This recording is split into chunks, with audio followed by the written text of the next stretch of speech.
Hola a todos nuestros queridos oyentes, bienvenidos sean una vez más a este podcast. Antes de comenzar, recuerden que pueden suscribirse a nuestro canal en YouTube y activar la campana de notificaciones, o si nos escuchas desde una plataforma de streaming como Spotify, Apple Podcasts, Google Podcasts, Anchor y todas las demás, suscríbanse para que la plataforma les avise cuando estrenamos un nuevo episodio. Un cordial saludo a todos los amantes del misterio. Primero que nada, si tienes un relato paranormal, recuerda que puedes escribirnos a nuestro correo electrónico elcuartomisteriosopodcast@gmail.com. Tu historia puede ser parte de nuestros próximos episodios. Síguenos en Instagram y TikTok como @elcuartomisteriosopod para más contenido. De esta manera, comenzamos.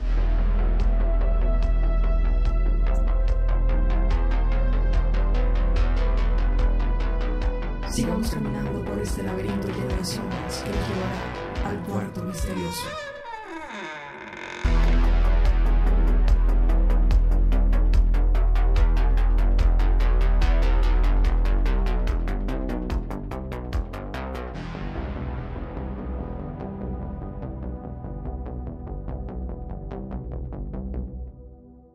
Bueno, episodios como este son como los favoritos de mi persona porque involucran mucho de esas actividades paranormales, fantasmales y, bueno, ese tipo de tópicos que, bueno, no sé qué tan ciertos sean, pero a mí siempre me cautivan por alguna razón.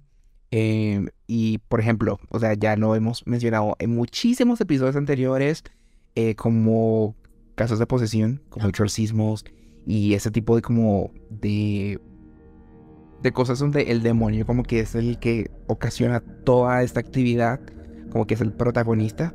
Bueno, hablamos de objetos malditos en el episodio número 3 de esta temporada. Sí. Que bueno, básicamente es como este objeto inánime que parece simplemente cualquier cosa y resulta que termina como aparentemente poseído porque las personas que han sido como los dueños de ese objeto o aquellas personas que estuvieron involucradas como cerca de ese objeto, como que experimentaron ciertas actividades paranormales porque escuchaban cosas o olían cosas, como por ejemplo un cuadro que llegamos a mencionar que las personas que lo tenían o que lo poseían olían como algo que se estuviera quemando. Azufre, no me Lo cierto es que hay como todo este cúmulo de historias que para mí son excepcionales, me parecen súper chéveres. Si es verdad o si es mentira, la verdad eso no es algo que yo esté realmente tratando de investigar, porque creo que para hacer eso hay que involucrarse de primera fila en actividades paranormales y no sé si es algo que yo esté interesado en hacer. Ahora, en esta oportunidad, vamos a hablar de películas, especialmente de terror, en las cuales el crew, todo este personal actoral y los que estaban detrás de cámara experimentaron experiencias, sí, paranormales, pero todo se derivó al momento de cuando ellos empezaron a llevar a cabo la película. Entonces, bueno, aquí tenemos como toda una investigación y digamos que las películas que más resaltan en ese tipo de casos. Y bueno, antes de entrar como en materia y en detalle, a mí me parece súper curioso el hecho de, o sea, por qué este tipo de cosas suceden. Porque nosotros siempre hablamos como de la sugestión y creo que ese es un factor importante en todo lo que relaciona a los temas paranormales. Bueno, sí, yo siento que muchas veces uno se convence, ¿no? De que está pasando algo raro o, digamos, no sé si te pasa a ti, pero me pasa mucho que no sé, terminas de ver una película de terror, por ejemplo, y cualquier ruido que escuchas, entonces tú ya estás como, wow, qué raro. O la sombra de algún objeto, tú estás como, se ve como rara esa sombra, ¿no? Sí, me pasó haciéndolo el episodio número 1 de esta temporada, que es el de las psicofonías. De wow. La sugestión, o sea, a mí me ganó. Y me acuerdo porque ya te pasé, ¿te acuerdas el TikTok de la psicofonía esta del infierno, que está en español y súper larga y se escuchan como martillazos, como una mina? Pero entonces escuchas unas voces y tú dices, esto no parece unos trabajadores en una mina, porque las cosas que se hablan es como de tortura, y como de sufrimiento, Sí. gritos, de agonía. Entonces, claro, yo estaba editando ese video y yo le comenté a Lina, a los que nos escuchen, que yo estaba súper sugestionado. Ni siquiera la terminé de escuchar porque ya estaba como mal y en esa noche, o sea, la pasé mal. Pero todo eso se debió como una especie de sugestión y eso me ha pasado con varias cosas. Incluso hasta en el Noches de Horror pasado, de las historias que yo conté de que yo estaba viendo el exorcismo de Emily Rose Ajá. y tuve esta experiencia paranormal. Yo no sé qué tanto de todo eso pudo haber sido sugestión. Y eso lo pongo en duda porque la verdad esa película ya me la sabía, ya la había visto varias veces y no me dan miedo las películas de terror así tan fácilmente. Entonces hay una cosa que ya, no sé, yo siempre me pongo como en el medio, en este cuerpo agnóstico de ponerlo en duda. Siempre pongo como algo, ¿será que hay algo más allá? ¿Será que no lo hay? Bueno, yo creo que por eso hicimos este podcast, porque la verdad es un tema muy interesante, pero no sabemos realmente hasta qué punto, como el lema, siempre lo digo. Sí, sí, sí. Pues yo siento que igual puede que muchas cosas sean coincidencias, pero puede que, o sea, como, no sé, contratiempos normales que suceden en la producción de las películas, porque siempre hay algo como que se sale del lo planeado. O negligencias. Exactamente, como que o alguien no hace su trabajo o sencillamente las cosas no funcionan y pasan cosas malas. Pero yo siento que, bueno, hay como un margen para las cosas que son coincidencias y cuando ya suceden demasiadas cosas extrañas, uno dice como, bueno, puede que esto no sea una coincidencia nada más, sino que puede que sea algo más. Y es lo que pasó en la grabación del Exorcista, de la película del Exorcista, porque pasan un montón de cosas, un montón de tragedias y como sucesos que realmente no se pueden explicar. Eso. No unos tras otros. Exactamente, y uno queda así como bastante confundido, ¿no? Y no sé si quieras empezar.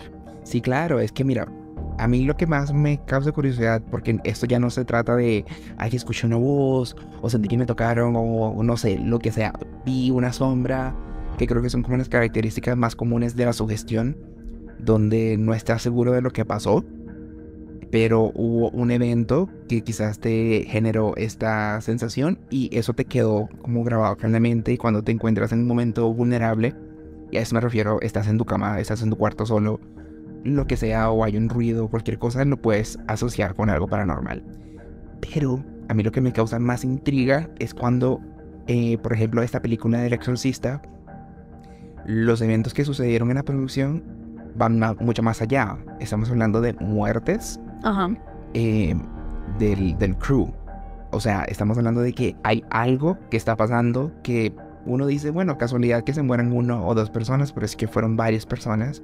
Y durante toda la producción, aparte de las muertes, también obviamente sucedieron como actividades paranormales. Sí, digamos que en medio de la grabación sucedían cosas o que se movían cosas. O sea, yo creo que ya aquí uno puede decir, ya va, ven acá. Aquí está sucediendo algo bien raro.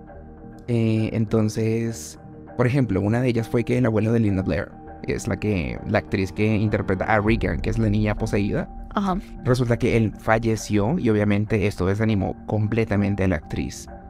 Aunque bueno, ella completó su trabajo y bueno, bien hasta ahí entre comillas. Luego fue este actor irlandés llamado Jack McCorran. Logró aparecer ante las cámaras del rodaje para la actuación en algunas escenas que tenía planificadas. Pero misteriosamente falleció antes de poder rodar la escena en la que iba a ser asesinado. Y eso es muy guiño guiño. Digamos que la forma en cómo sucedieron las cosas, que lo iba a matar la exorcizada Regan, resulta que en la vida real terminó muriendo antes de incluso grabar esta escena. Entonces uno puede ver como unas contrapartes. O sea, el papel de ella es como la interpretación del demonio y él muere antes de grabar esa escena. Entonces, wow. Sí, es súper raro. Y bueno, hay otra actriz que ella como que logra grabar una escena, que era la última escena de la película, y luego se muere. Entonces como que su trabajo quedó incompleto, así como que no alcanzó a terminar de hacer lo que tenía que hacer. Se incendió un set, o sea, como justo antes de que ellos empezaran a grabar, se incendió un set. Se supone que es como por un corto que hacen como los tacos, de donde estaba como toda la escenografía. Y pues se prenden llamas. Eso retrasó la película más de un mes, como la grabación más de un mes. Los rollos de la película algunos salieron velados, como si alguien los hubiera como expuesto a la luz y, bueno, quién sabe. Como que hay una serie de cosas que pasan y pasan y pasan. Lo que hace el director es que llama a un sacerdote al set y le pide como que bendiga no solamente como a los trabajadores, sino como A los espacios. Exactamente. A ver, pues como para intentar, digamos, detener lo que sea que esté sucediendo, como esta serie de eventos desafortunados. Entonces, Sí, yo creo que aquí sucedieron muchas cosas mezcladas ujú, que ponen en duda realmente a qué originó todo esto, pero yo creo que sí fueron como 50-50 negligencia y 50% también algo que no sabemos qué sucedió, porque digamos que fueron eventos desafortunados, pero muy misteriosos, porque por el orden en que sucedieron y también el hecho de que es una producción de terror, estamos hablando de exorcismo y todas esas cosas, obviamente ayudan a alimentar a la mente como para suponer de que mucho de eso se debe a el demonio o al exorcismo o lo que sea. Pero por ejemplo sucesos como donde Reagan estaba en la cama, ajá. que se estaba como moviendo hacia arriba y hacia abajo, yo leí que eso era una plataforma como de madera con un motor que accionaba todo eso y obviamente la actriz empezó a gritar y a gritar. Entonces, claro, todo el mundo estaba como, wow, qué impresionante su actuación. Estaba como 10 de 10. Resulta que esa plataforma le hizo una lesión en la columna a la actriz Linda Blair y sus gritos de dolor eran realmente porque estaba lesionada y eso le estaba causando mucho dolor, claramente. Entonces, eso también es como... Sí, es una negligencia por parte de la producción, pero también se debe a muchas cosas como es algo muy nuevo, porque hablemos claro, o sea, la película del Exorcista es bastante adelantada a su época. Entonces, muchas cosas que estaban haciendo en esa producción fueron realmente innovadoras en cuanto a las técnicas de animación, en cuanto a, por ejemplo, efectos visuales que no se habían visto antes, al punto de que las personas que estaban en la sala de cine, a muchos se salían antes porque no lograban como asimilar todo lo que estaban viendo o se impresionaban mucho. Y eso siempre sucedió, incluso películas mucho más viejas. Sí, como en... Pues yo pensaba mucho como en Psycho, de Alfred Hitchcock.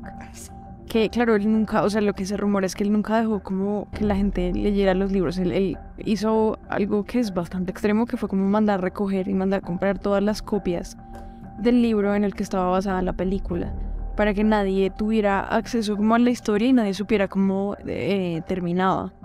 Entonces lo que pasó cuando la gente fue a ver la película fue que hubo como pánico generalizado, porque la gente nunca había visto como una historia tan impactante.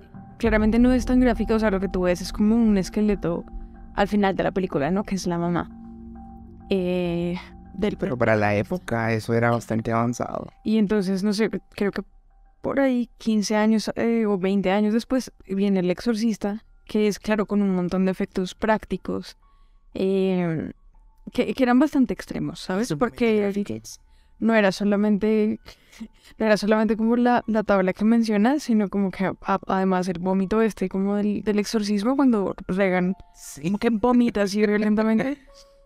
Al actor no le dijeron nunca qué era lo que iba a pasar. Entonces, o sea, el vómito realmente son como arvejas, como Licuadas. exactamente, por eso se ve así asqueroso, como verde, como horrible. El señor no sabía qué era lo que iba a pasar, entonces como que su reacción de asco es real. Hay muchas otras cosas que claramente hoy en día no sucederían, como que sometes a los actores a condiciones extremas para lograr el efecto deseado en la película. Claramente hoy hay pues, muchas más cosas, muchas más herramientas a disposición de los cineastas. Pero entonces yo siento que eso también como que contribuyó a la atmósfera como de... Macabra. Sí, como una cosa así, como turbia, como gris dentro de lo que fue la producción de la película. Aparte de estos accidentes y de estas como coincidencias sórdidas que ya mencionamos, como las muertes, los rollos que aparecían dañados sin razón, los incendios. Entonces yo siento que fue una combinación como de varias cosas, como tú dices también, como que todo confluyó y terminó siendo una experiencia traumática para los actores. Está El Exorcista y hay muchas otras películas de las que se hablan incluso en la época actual. Por ejemplo, no sé, El Conjuro. Yo he leído muchas cosas sobre El Conjuro de por ejemplo, la actriz Vera Farmiga, la protagonista como tal, o sea, ella ha dicho en entrevistas de que ha sentido, escuchado voces, rasguños en el cuerpo sin razón aparente. Y bueno, yo creo que ya cuando es algo tan físico, uno también pone en duda mucho el tema de la sugestión, porque, Ajá. por ejemplo, yo siempre coloco la sugestión como el protagonista de todos los eventos paranormales, pero ya cuando sobrepasa a algo más físico, por ejemplo, cuando ya ves cosas realmente en objetos o quizás en el cuerpo de cosas que ni siquiera estaban ahí o no debería estar ahí, por ejemplo, no sé, un moretón en un brazo, tú sabrías que eso no te lo produjiste tú mismo por accidente, o si fue así, lo recordarías. Claro. Pero, por ejemplo, la actriz Farmiga, ella dice que por lo menos en su computador y en su celular aparecían garras o rasgaduras en la pantalla y sin razón aparente. Sí, y es que no solamente eso, sino es que es claramente como, o sea, varios dedos, como, tú sabes, como con las uñas o con algo, con un material metálico contundente, ¿Qué es? te rayan la pantalla. O sea, a mí me parece eso ya uno pone en duda, uno dice, ¿hasta dónde esto puede ser simplemente un accidente? Se me cayó el laptop o eso no lo produjiste tú. Ajá, claro. Y no hay posiblemente alguien que tú digas, no, pudo haber sido, no sé, un niño pequeño, o una tremendura, un gato. Sí, claro. Sí, entonces son esas cosas que yo digo que ponen en duda todo el tema de lo que sucede en estas producciones, que claramente es una historia que involucra a entidades demoníacas, que quizás si uno se pone bien esotérico, uno dice, bueno, claro, eso puede quizás jugar con las entidades, porque sí, es actuación y todo, pero al final me parece que es importante mencionar esas cosas. Por ejemplo, vamos a hablar otra vez de Farmiga. La cosa se puso más física todavía, porque ya no fue solamente en el computador, sino que fue sobre su muslo. Otra vez estamos hablando de un contacto bastante físico. Bueno, llamando al sacerdote ya. Porque necesito un exorcismo. No, y si lo hicieron, como en la película del Exorcista, ellos bendijeron también como el set y, bueno, no sé si bendijeron a Farmiga directamente. Pero lo cierto es que sí, sucedían cosas muy extrañas. También hubo un tema con una especie de premonición, podría decirse.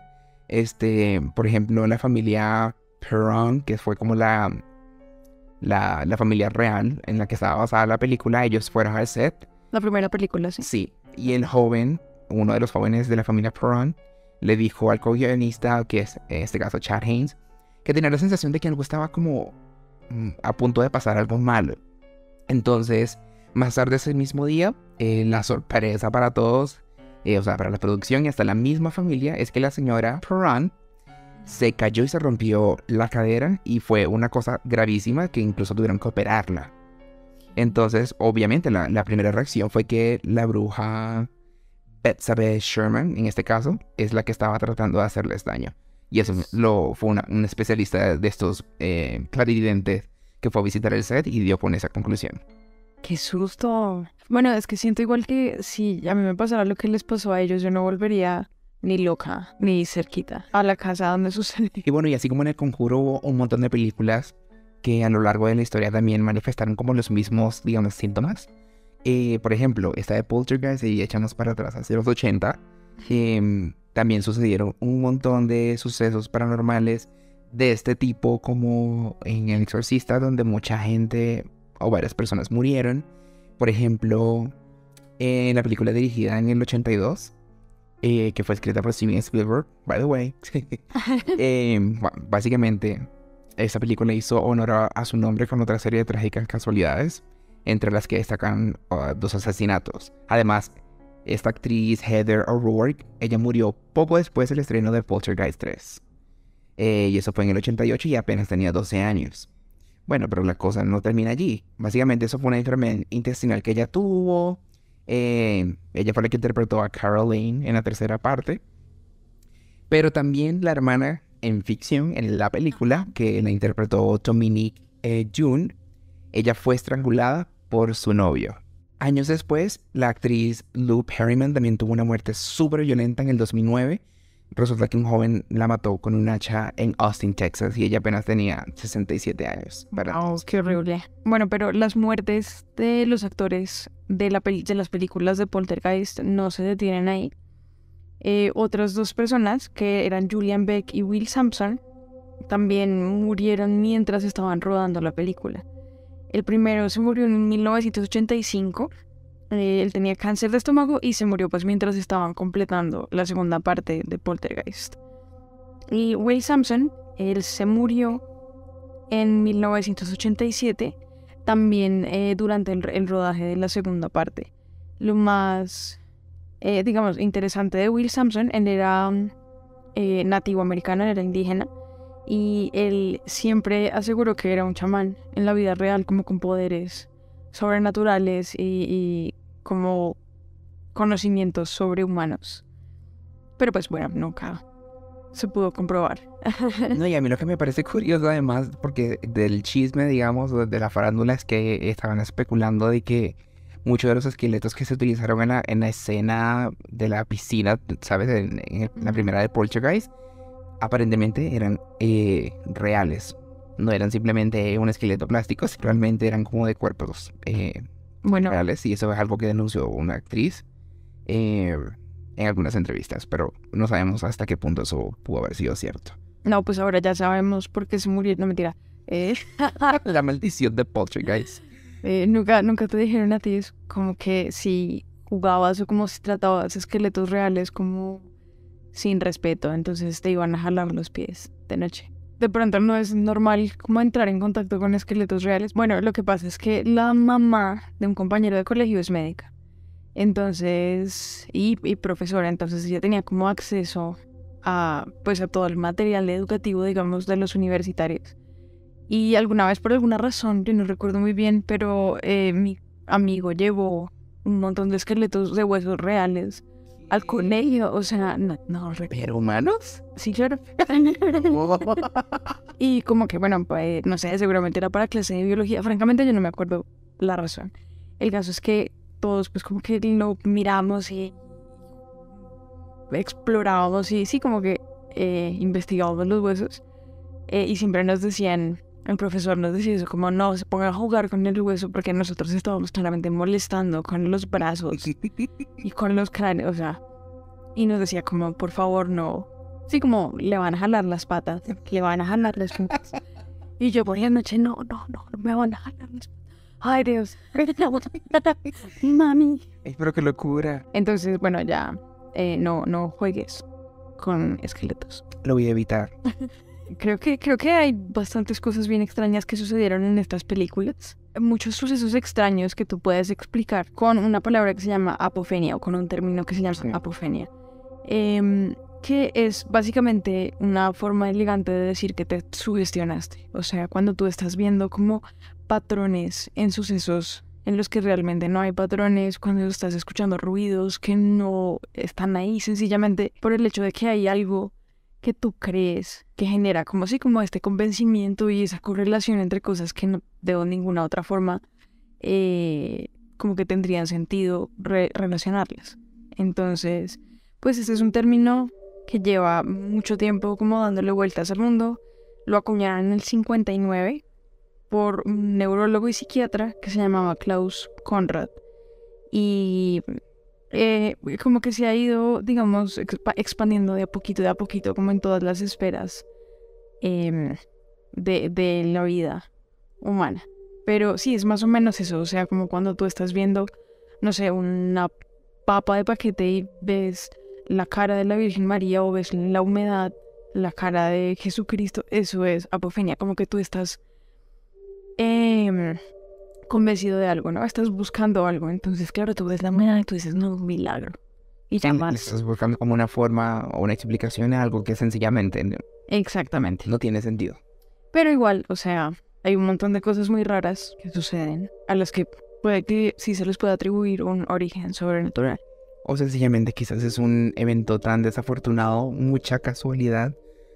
O necesitas un bañito de ruda, sí, también. Bueno, amigos, yo creo que con esto podemos finalizar este episodio tan interesante que, sin lugar a dudas, para mí personalmente siento que siempre hay algo que puede pasar más allá de la naturaleza que conocemos. Este entorno paranormal que decimos ahora quizás es parte de todo de la vida o quizás no lo sé. Pero es difícil siempre como darle una explicación lógica a muchas de esas cosas.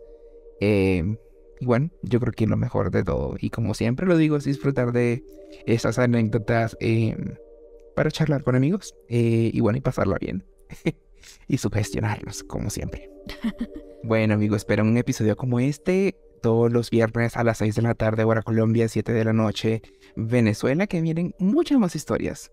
Y muy pronto con un formato nuevo en el que ya estamos trabajando Wow, sí, sí, sí. para la tercera temporada. Bueno, espero que les haya parecido interesante la información que compartimos hoy y nos vemos en un próximo episodio.